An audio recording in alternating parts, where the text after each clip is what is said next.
ଖାଲି କଥାଟା ତତେ ବାଧିଛି ନା ରେ? ବାଧିବ ନା? ବାଧିଲା ଭଳିଆ କଥାଟା କହୁଛ। ମୁଁ ବେଶୀ ରୋଜଗାର କରୁଛି, ମୋ ସ୍ତ୍ରୀ ପିଲାମାନେ ଭଲ ଦାମୀ ପ୍ୟାଣ୍ଟ ସାର୍ଟ ପିନ୍ଧିବେ, ତମେ କମ୍ ରୋଜଗାର କରୁଛ, ତମ ସ୍ତ୍ରୀ ପିଲାମାନେ କମ୍ ଦାମୀ ପ୍ୟାଣ୍ଟ ସାର୍ଟ ପିନ୍ଧିବେ। ଏ କଥାଟା କ'ଣ କି ଭାଇ ସମ୍ଭବ?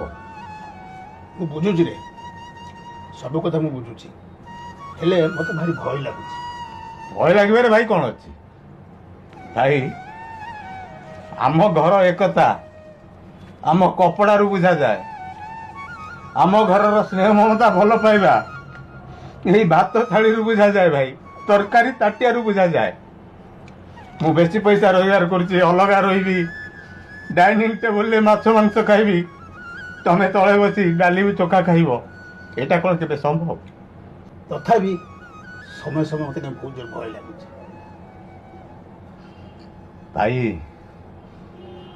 ସମସ୍ୟା ସବୁ ସମୟରେ ତୋଫାନ ଭଳି ଆସିଥାଏ, ତାକୁ ଯଦି ଆମେ ଧୈର୍ଯ୍ୟର ସହିତ ଅପେକ୍ଷା କରିବା,